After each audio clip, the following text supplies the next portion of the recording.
Hello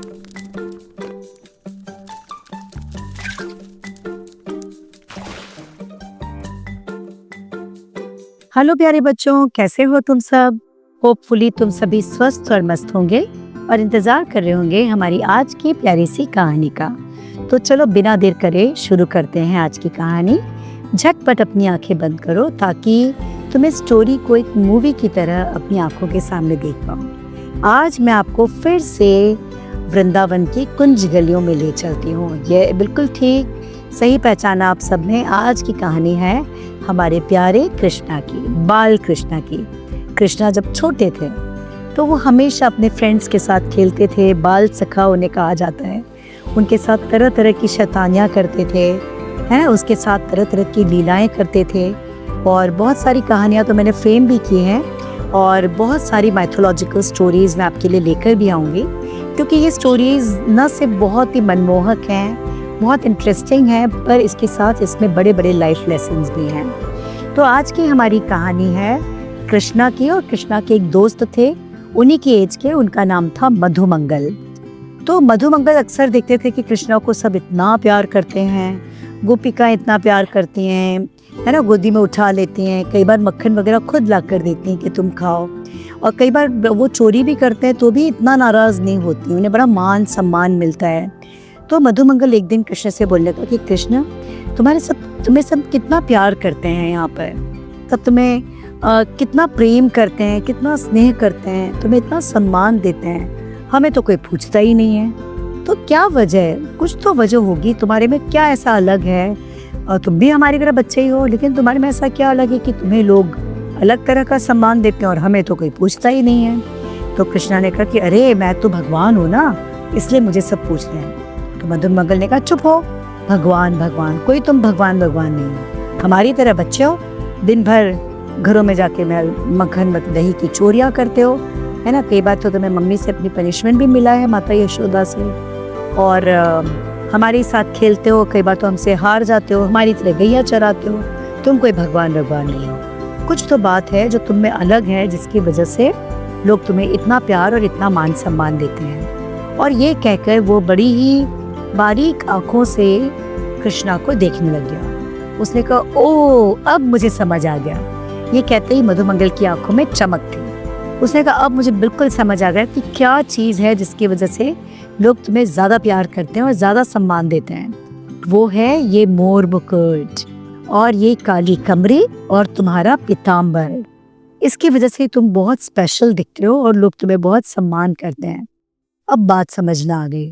तो कृष्णा ने कहा नहीं नहीं, इसकी ये कोई बात नहीं है। पर मधुमंगल की समझ में ये बात आ गई कि अगर मैं भी ये मोर मुकुट पहन लूं, काली कमरी पहन लूं, पीताम्बर पहन लूं, तो मुझे भी सारे लोग जो हैं वो इतना ही प्यार करेंगे। अब क्या हुआ, मधुमंगल इस ताक में रहने लगा कि कब मैं कृष्ण की ये सारी चीज़ें उठा लूं। हालांकि कृष्ण ने कहा भी कि ये चीज़ें पहनना आसान नहीं है ना, इन चीज़ों के साथ बड़ा बोझ है। पर मधुमंगल को इस बात की गहराई समझ में नहीं आई। एक बार कृष्ण यमुना नदी में नहाने गए। उन्होंने अपनी काली कमरी, अपना पीताम्बर, अपना मोर मुकुट किनारे पर रख दिया और यमुना में नहाने लग गए। इतने में ही मधुमंगल आया और उसने झट से सारी चीज़ें चुरा ली और उसने जल्दी से मोर मुकुट अपने सिर पे पहन लिया, काली कमरी पहन ली, पीताम्बर पहन लिया और बड़े ही इतराते हुए चलने लग गया कि अब तो उसे भी सब उतना ही प्यार करेंगे, उतना ही सम्मान देंगे जितना कृष्ण को मिल रहा है। इधर दूसरी तरफ कंस, है ना, कंस एक बहुत ही क्रोधी और बहुत ही ज़्यादा क्रूअल बोलते हैं ना, जैसे वो राजा था और उसका पाप इतना बढ़ गया था, उसका लोगों को इतनी पीड़ा और इतनी तकलीफ वो देने लग गया था कंस, कि उसी को मारने के लिए, उसका वध करने के लिए कृष्ण जी ने अवतार दिया था। तो ये कंस तरह तरह की यानी चीज़ें करता था, तरह तरह के प्रपंच रचता था, तरह तरह की तरकीबें करता था कि कृष्ण को वो मार सके, क्योंकि कंस को पता चल गया था कि सिर्फ कृष्ण ही हैं जो कंस को ख़त्म कर सकते हैं। तो इससे पहले ही वो कृष्ण को ख़त्म कर देना चाहता था। तो उसने केसी नाम के एक राक्षस को बुलाया और कहा कि तुम जाओ और वहाँ जाकर तुम्हें एक बालक मिलेगा, उस बालक को तुम्हें जान से मार देना है। तो केसी ने कहा कि वो मैं कैसे पहचानूंगा इस बालक को। तो कंस ने कहा कि वो बालक सिर पर मोर मुकुट पहना हुआ होगा, उसकी काली कमरी होगी और पीताम्बर पहने होता है, तो मैं वो अलग ही दिख जाएगा। केसी ने कहा ठीक है, और ये कहकर केसी राक्षस चल पड़ा उस ओर जहाँ कृष्ण थे। और वहाँ जाके जब वो ढूंढने लग गया तो इधर मधुमंगल जो थे उसने वो मुकुट पहन रखा था, पीताम्बर पहन रखा था कृष्ण का, काली कमरी पहन रखी थी। उसे देखकर केसी राक्षस को लगा अरे यही है कृष्ण, और वो कृष्ण के ऊपर, उस मधुमंगल के ऊपर झपटा, कृष्ण समझकर कि यही कृष्ण है।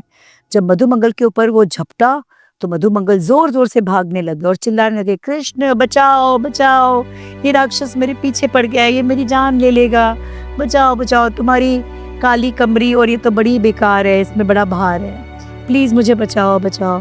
वहां पे कृष्ण ये बात सुन रहे थे। कृष्ण फौरन बाहर आए और कृष्ण ने एक घुसे में इस राक्षस को मार गिराया। और कृष्ण ने कहा कि तुमने मेरी सारी चीजें क्यों चुराई, क्यों पहनी, इसी वजह से ये दानव जो था ये तुम्हें कृष्ण समझ के तुम्हारे पीछे पड़ गया था। मैंने तुम्हें बताया था ना कि इस काली कमरी में, पीताम्बर में और मोर मुकुट में बड़ा भार है। मधुमंगल को ये बात समझ में आ गई। मधुमंगल को ये भी समझ में आ गया कि कृष्ण बड़े ही वीर हैं, प्रतापी हैं और किसी भी मुश्किल घड़ी से टकरा कर उसे खत्म कर देने की ताकत रखते हैं, इसीलिए लोग उनका सम्मान करते हैं। तो आज के बाद मधुमंगल को ये बात समझ में आ गई और मधुमंगल ने उनकी सारी चीजें लौटाई। और कृष्ण मुस्कुराकर बोले अब फिर से मेरी चीजें चुराओगे? मधुमंगल ने कहा कभी नहीं। तो ये थी हमारी आज की प्यारी स्टोरी। इन सारी स्टोरीज में छोटी छोटी कृष्ण जी की लीलाएं हैं। कृष्ण जी ने कंस ने इतनी ज्यादा अपने क्रूर होने की वजह से जितना आतंक फैला रखा था, वो निर्दोष लोगों को मारता था, है ना, उसके मन में जरा से भी दया भावना नहीं थी। तो उसको अंत करने के लिए भगवान जी ने कृष्ण के रूप में अवतार लिया। और देखो हमारी कई स्टोरीज हैं, कई स्टोरीज में पहले भी फ्रेम कर चुकी हूँ, कई स्टोरीज अब आने वाली हैं जिसमें कृष्ण जी की सरलता, ईश्वर हमारे मन की सरलता देखते हैं, है ना। तो ये आप कई स्टोरीज में सुनोगे भी। तो ये थी हमारी आज की स्टोरी। अगर आपको स्टोरी पसंद आई हो तो इस स्टोरी को अपने friends, relatives, neighbours, cousins, school friends सबके साथ शेयर करना मत भूलना। हमारे चैनल को झटपट सब्सक्राइब कर लेना और ढेर सारी ब्लेसिंग्स के साथ bye bye, good night, take care. कल मिलेंगे फिर एक नई स्टोरी के साथ।